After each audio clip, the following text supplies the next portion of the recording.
I ranked every healing move in Pokemon from worst to best based on how well they function competitively. Aspects like reliability and general utility in singles and doubles battles will be considered. I won't be considering draining attacks like Giga Drain or Leech Life for this video, as it would complicate things too much. I also won't be including the moves Grassy Terrain or Present, which are capable of restoring HP, and moves that just heal status like Refresh and Heal Bell. We have 28 moves to rank, so let's get started. In spot 28, we are oddly starting with Swallow. I bet you forgot about this move. Well, I did too, and I'm adding it while halfway through writing this script. Pretty much you need to use the move Stockpile first, which is actually pretty good as it raises your defenses one stage each. Then you can use Swallow to heal depending on how many stockpiles you have used. So one stockpile will heal you by 25% of your max HP, while 2 will heal 50%, and 3 will heal 100% of your max HP. But then after using Swallow, you lose your stockpiles and any defense boost you have. So you need to use at least 2 turns and dedicate 2 move slots to heal 25%. And if you're setting up defense boosts, why would you just want to lose them to heal up a bit? Swallow, and Spit Up for that matter, have to be some of the most disappointing moves. In spot 27, and in my opinion, the worst healing move not named Stockpile, we have the move Purify. This is another one I almost forgot to even put on this list, that's how forgettable it is. Purify is Pyukumuku's signature move. I'm assuming almost all of you have never seen used. This is because the Pukester is a lot more viable in singles tiers, and this move is more targeted to doubles play. Purify will heal Pyukumuku by 50% of its max HP if it targets and heals a different Pokemon status condition. It will fail otherwise, so you either need a status ally to heal with this move, or heal an opponent's status condition to get your heal off. Pyukumuku already has Recover, which we will see later, but yeah, don't use this move. It's just bad. On to spot 26, we have Aqua Ring. Aqua Ring essentially gives you leftovers as long as the user is active. This 1/16 healing per turn is really nice when you don't have to use a turn and move slot to activate it, but it is almost never worth using this move in a competitive format. Moving into the top 25, we see Ingrain. Ingrain shares the same healing properties as Aqua Ring, healing 1/16 of the user's max HP per turn, but it also prevents the user from switching. Why is it better then? Well, while you would never really see either move, Ingrain does have the unique effect of also preventing the user from being phased out. So you get some chip healing, and you can't be forced out by phasing moves, like Whirlwind and Roar, or attacking moves like Circle Throw and Dragon Tail. These moves did see use on those filthy and disgusting Baton Pass teams, as the Ingrain effect can be Baton Passed, limiting phasing counterplay. It also grounds the user, making them vulnerable to ground type moves and affected by things like terrains. It narrowly beats out Aqua Ring by having potential additional beneficial uses. We are going to get to actually good healing moves in a second, but I want to quickly tell you about a pretty cool game I've been playing on Steam called Dimensionals. Dimensionals has that mix of turn-based battle RPG gameplay that I love, obviously as this is a Pokemon channel, but its unique traits definitely differentiate itself from other RPGs I played before. You collect heroes with their own unique skills to build a party and level up, while unlocking powerful attacks and support options. I pretty much just scratched the surface on what this game has to offer playing the demo, so I wishlisted it on Steam, and if you'd like to check out and play the demo for free, you can use my link in the description to download it. If you enjoy it, wishlist it as a full game is set to release November 18th. The Dimensionals team asked me to do an honest review, and I can say based on the demo, there's a lot of cool and complex stuff going on in this game that turned my initial viewpoint of simple gameplay, where you just upgrade your guys and click buttons, to actual strategized gameplay where you have to devise a game plan to beat the tougher opponents. The Spectre Snapper boss fight especially made me realize how I have to utilize my heroes and spend my mana wisely. It was a real tough matchup early on, with the Snapper's passive damage ability putting in big work. It felt rewarding to squeak the win out, even if I had to get some help from my bag pack to heal up. But I scraped by, timing my strongest attack perfectly. The comic book-like story mode actually had voice acting too. Good voice acting at that. And of course, since it's a demo, they cut you off at the most dramatic part. This cliffhanger definitely makes me want to face Ragnaraf, as I know that will be an incredibly hard fight. Overall, this is a pretty fun play. If you want to check it out and wishlist it on Steam, click my link in the description and give it a go. Thanks to Dimensionals for supporting the channel. Spot 24, we see our first actually competitively viable move in Life Dew. This move works in both singles and doubles, but is loads more viable in doubles formats. It has the effect of healing the user and ally by 25% of their max HP.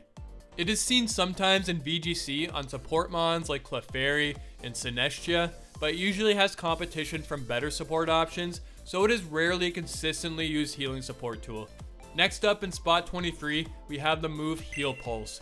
Don't be fooled by its low placement. Heal Pulse is a solid move that heals up to 50% of the target's max HP. This can be boosted to 75% if used by a Mega Launcher Pokemon, but that almost never comes into play. Heal Pulse loses some points for being doubles exclusive, unless you are intending to heal your opponent in singles, which was actually a strategy to force endless battles, but this move does see a bit more play than Life Dew, and the 50% healing to one mon is almost always more useful than 25% on both, as you can bring yourself at a KO range more effectively and support your tanks and sweepers a lot better. Slightly above Heal Pulse in spot 22 is Floral Healing. This is Comfy's signature move and could be interchanged with Heal Pulse if you're considering distribution. I just think it has a slight edge over Heal Pulse as it shares virtually the same properties, healing up to 50% of the target's max HP, but this increases to 2/3 in grassy terrain. Grassy terrain being way more common in doubles than Mega Launcher gives this move's increased healing effect a lot bigger and more viable of a shot to come into play. Comfy also gets priority on it, which is nice as a sole user, even though it isn't the most commonly used doubles Pokemon. What's 9 plus 10? 21. In spot 21, this is where the move Pain Split will go. Pain Split is a very unique healing move, as it adds the HP of the user and targeted Pokemon and divides it by 2. This results in each Pokemon having their HP set to the same number, so it is a strategic healing move that you can use to pressure your opponents by damaging them while potentially healing up all the way. This is typically seen on Pokemon with lower base HP, as the percentage healing will be greater, so a lot of ghost types and Pokemon like the Rotom forms will commonly use this. It just isn't as reliable as the main recovery options, so if a mon has access to those, then Pain Split will usually be passed over. But it is a pretty solid move seen more in singles, but can be seen on certain Pokemon in doubles, most notably Dusclops, as its low HP and high defenses are perfect for this move. Into the top 20, I had the classic healing move Rest. Rest is a move that's been around forever and can be learned by virtually every Pokemon. It heals the user fully and puts them to sleep for 2 turns, which cures any other status ailment. The upsides are being able to fully heal, but the downsides are the 2 turns of sleep. This usually either results in a Pokemon spending a move slot on Sleep Talk to not be a sitting duck when sleeping, or an item slot on Lum or Chesto Berry to wake up instantly. Rest is another move that is usually passed over if a more reliable healing option is available, but it is still seen decently often on setup mons who can afford to sleep for a couple of turns. More often in singles, as you can usually buy a free turn on a Switch, but definitely not a top tier healing option in my opinion. In spot 19, I'm gonna put the new to Gen 9 move, Revival Blessing. So this move is the only one in the game that can revive a fainted mon. People were thinking these 2 mons with access would be banned, or at least the move would be too powerful. And while it is a pretty solid move, as it restores a fainted ally to 50% HP, it isn't a game breaking move. If it were, then these mons would be in a lot higher tiers and seen more in doubles. The 1 PP cap on the move definitely balances it out, as even with a Lepid Berry as an item, you can only get 2 revivals a game unless using some weird double strategy to skill swap Harvest for more Lepid Berries or something. Or I guess Revival Cats too, but that got banned. Distribution definitely hurts this move's ranking a bit, since we might not have seen its full potential. We have it on 1 fast but frail Pokemon, who will often feint itself trying to get this move off, and a really slow bug psychic type with a bunch of weaknesses that will likely feint to just set Trick Room and get off 1 revival. I think this is a fair spot though, because you could potentially revive a problematic mon for your opponent's team, and they may have let their checks to it feint or take enough damage where your revived Pokemon can get a surprise late game sweep. In spot 18, I have the move Lunar Blessing, and in spot 17, the move Jungle Healing. I'm going to talk about these moves together as they share identical effects. Jungle Healing and Lunar Blessing restore 25 of the user's and allies' max HP, just like Life do, but they also have the additional effect of curing status conditions for both. It makes sense these moves are better, as they are signature moves of legendary Pokemon Cresselia and mythical Zarude. This is obviously more useful in doubles, as you get double the healing out of it, but it can be seen in singles too. Usually Jungle Healing, as Cresselia has other healing moves we will see later that outclass it. This lets Zarude set up and not worry about burn, poison, or para hacks, while also providing a decent amount of healing. Lunar Blessing is better in doubles, as it just has a more reliable support user, but I have Jungle Healing above it due to having double the amount of PP. So you can get a max 16 uses out of it, while Crest can get a max of 8 Lunar Blessings. Other than that, these moves are on par with each other. Just outside the top 15, at spot 16, I have the move Wish. Wish is another unique healing move with some versatility. The user wishes on the first turn, and then on the next, 50% of the user's max HP will be restored to the Pokemon in that slot.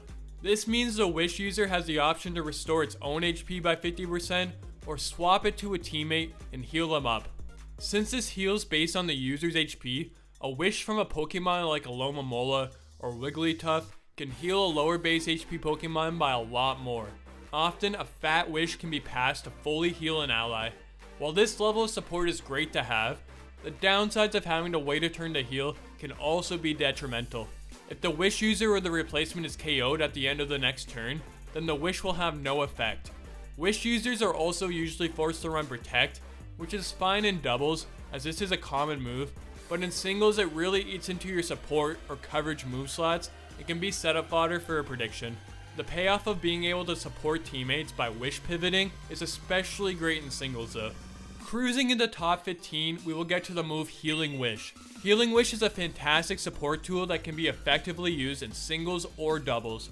The user of this move will faint, and the replacement will have their HP restored to full and any status ailments cured. This move has seen some serious buffs since its release in Gen 4 to put it this high. The replacement used to come out immediately like a pivot move, potentially having them take an attack, but now they come out at the end of the turn. Since Generation 8, it was buffed to only activate if the replacement Pokemon has already lost health or is status. This means instead of potentially being wasted, you can store the Healing Wish to use later in the battle. This gives you a lot more versatility as the match goes on to decide who to heal up. This is a common move seen on Scarf users to heal an ally, or on Trick Room teams to give your sweepers another go at wall breaking, while getting them on the field safely with the most amount of Trick Room turns left. Short plug for my Discord here, hop into the Bud Zone Discord if you enjoy talking mods, or just want to participate in some monthly tournaments where we vote on fun randomized formats. You get to have your matches commentated on stream, and it's been a great way to spend a day with the community here. What is just above Healing Wish in spot 14? I have Cresselia's Lunar Dance. While this is technically better on paper, I think that Healing Wish can often be the better move of the two, so these can be interchanged. The only difference between Lunar Dance and Healing Wish is Lunar Dance also restores the PP of the replacement's moves to full. While this is obviously nice if you have used up moves with low PP, like other recovery moves, it gives you a lot less flexibility when storing your Lunar Dance for later in the matchup. Your fast pivots who may have used U-turn or Volt Switch will have consumed PP, so even though they could be at full HP and not status, the fact they have consumed PP will activate the Lunar Dance, pretty much wasting it. So it is really dependent on your team structure, and obviously if you are running a Cresselia. You know what? I've talked myself out of it. Lunar Dance, you are spot 15, and Healing Wish, you are spot 14. Don't like it, deal with it. And spot 13 is a really cool move in Pollen Puff. This was a hard one to rank because it is a healing move with similar properties to Heal Pulse and Floral Healing, but it is also a lot more versatile. In singles, Pollen Puff is just a 90 base power bug type attack, typically outclassed by Bug Buzz. But in doubles, it can be used on an ally to heal them by 50% of their max HP as well. This means you essentially have an extra move on your set, as you can attack the opponents for good damage or heal your ally considerably. It has some very minor downsides, like being blocked by bulletproof and not working on allies with telepathy, as it is technically considered an attack, but this is very uncommon to inhibit your pollen from puffing. Although the distribution isn't on the most viable Pokemon, it is still a great move with good roll compression. Spots 12 to 10 are essentially the same moves, just different names and distribution. These are the weather-based healing moves, so I'm going to rank Symphysis in 12th, as I feel it is least used. Then let's just go Morning Sun in spot 11 and Moonlight in spot 10. But they are all the same, so it doesn't really matter. These moves all heal the user by 50% of their max HP under normal conditions. They get a nice boost to 2/3 if used in the sun, but are heavily nerfed to 25% in the other 3 weathers. This is really what limits these moves from being any higher. They are just as good as the other healing moves if weather isn't around, but with rain being really common in singles and doubles, and other weather setters being able to neuter your healing, these moves aren't quite as reliable, which is what the users really need. The boosted healing will rarely come into effect, as Sun Squads are usually more commonly filled with offensive run and gun mons who struggle to fit healing moves into their sets and would rather just dish damage. In spot number 9, is this my controversial take for the video? Let's see. Here I have Leech Seed. This is a really unique healing move that is closer to a draining attack than other healing moves. Leech Seed plants a seed on the target and drains them for 1/8 of their max HP per turn. The user or active member in that slot is healed the amount of HP that is drained. This is a great move as it heals the user while putting offensive pressure on the opponent. A lot of grass types relish having this annoying tool as they can combine it with leftovers or harvest with a citrus berry, and the moves substitute and protect to stall out opponents by gaining too much passive healing while continually being protected by their substitutes. This can force a lot of switches, so it has great synergy with hazards, and it can often be really hard to break a sub-seed cycle. If you're feeling wild in doubles, you can even Leech Seed both opponents and suck their HP at the same time. The downsides are not being able to see grass types, Pokemon behind a substitute, the 90% accuracy of the move, and other niche counterplay like Magic Bounce, or the rare Liquid Ooze ability making you lose HP, but I still feel like Leech Seed is a move you love to have and hate to play against, as it is very disruptive for a healing move. This is where the rankings get kind of weird. In spots 8 to 4, it's pretty much just the same move, but reskinned and distributed to different Pokemon. These are the standard healing moves Recover, Slack Off, Soft Boiled, Heal Order, and Milk Drink. They all heal the users by 50% of their max HP with no drawbacks like the weather-based healing moves. The reliability of these gives them the leg up on most other healing moves, and they are just all around great tools to have that most mons that have at least a bit of bulk will use. If I'm ranking them in order from how much I like them though, number 8 is Heal Order, on a pretty trash mon and hasn't been around for a while anyways. Number 7 is Soft Boiled as a go-to for the Blissey line, which is so annoying. It's cool if Mew is using it though, I don't mind that. Number 6 is Recover. No qualms with this move. It's pretty standard and has a wide range of users, but nothing really cool about it either. Number 5 is Slack Off. I love the thought of just chilling around, slacking off, and healing 50%. It's hilarious, and it makes mons like Hippowdon and the Slowking variations really annoying to get rid of. Number 4 is Milk Drink. So are they drinking their own milk, or just drinking a Moo milk they bought in game? Because I thought Pokemon couldn't use those types of items in battle. But it's a sick move with only a couple users. Hell yeah, Milk Tank. Drink that milk up, baby. Anyways, these can be interchanged order-wise, as they literally function the same. They just made a bunch of them so they can fit thematically, I'm assuming, as it doesn't make sense for all these Pokemon to be able to regenerate their own cells, or be able to self-heal as stated on Recover's Dex entry. So we have a few moves that are ranked higher than the reliable healing moves. So what are they? Well, in spot 3, I have the move Roost. Roost can often just be grouped into the same category as our previous 5 moves, but it is a bit different.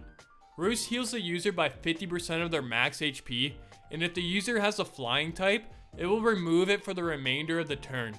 So why do I have this higher? Well, those properties can be really useful in strategic and competitive battles.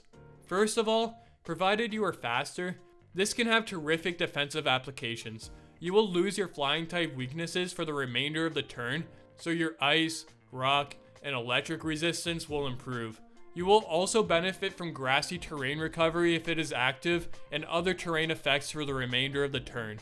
This also leaves you with just your other typing's offensive properties, so you also lose flying type resistances and your immunity to ground type moves. So while there are upsides, there can be downsides, as you can be hit by a super effective earthquake on Pokemon like Zapdos and Skarmory, who become mono, electric, and steel respectively.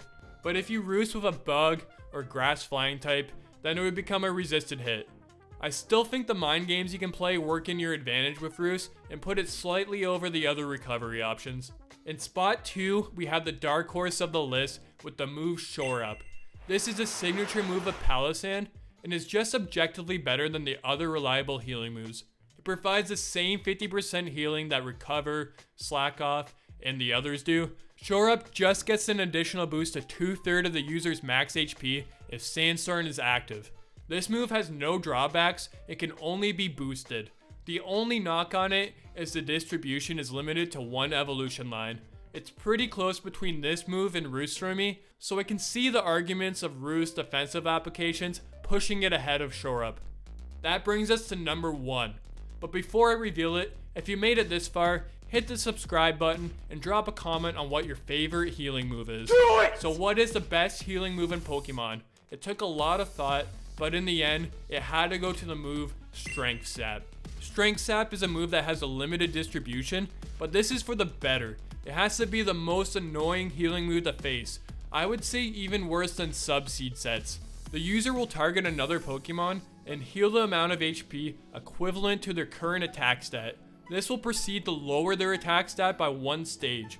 So not only are you usually healing up fully, but you are effectively making yourself physically tankier by lowering a foe's attack. The healing does go down the more stages you lower their attack, but it will also lower the amount of damage you are taking, provided you are using it against a physical attacker. But it isn't to say this move is useless against special attackers either, just a little less reliable. While you may not get as much healing against a Pokemon with a really low attack stat, it can still usually heal you around 30 to 50%, unless you're going up against a Chansey. But the ability to shut down physical attackers while staying at full HP is amazing, and oftentimes makes it easy to set up yourself.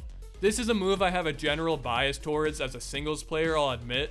I know how useful it can be 1v1 at forcing switches and punishing physically attacking leaning teams, and while it is seen on some of the more viable doubles Pokemon, I feel like it can't shine quite as much in those metagames. It also has double the PP of the other healing moves, which is huge nowadays, as they really nerfed a lot of the healing moves, so you can't heal spam as much. 16 Strength Saps are a lot harder to stall out than 8 Recovers, making these users even more annoying to deal with. Overall, it's a move I love to hate and almost feel bad about using it since it's so powerful. These aspects contributed to the decision of ranking it as the best healing move in Pokemon. But what do you think? Feel free to comment your top healing moves, or even just one you like the most. If you enjoyed this video, make sure to check out my other ranking lists here. Thanks for watching, buds. I'll talk to you soon.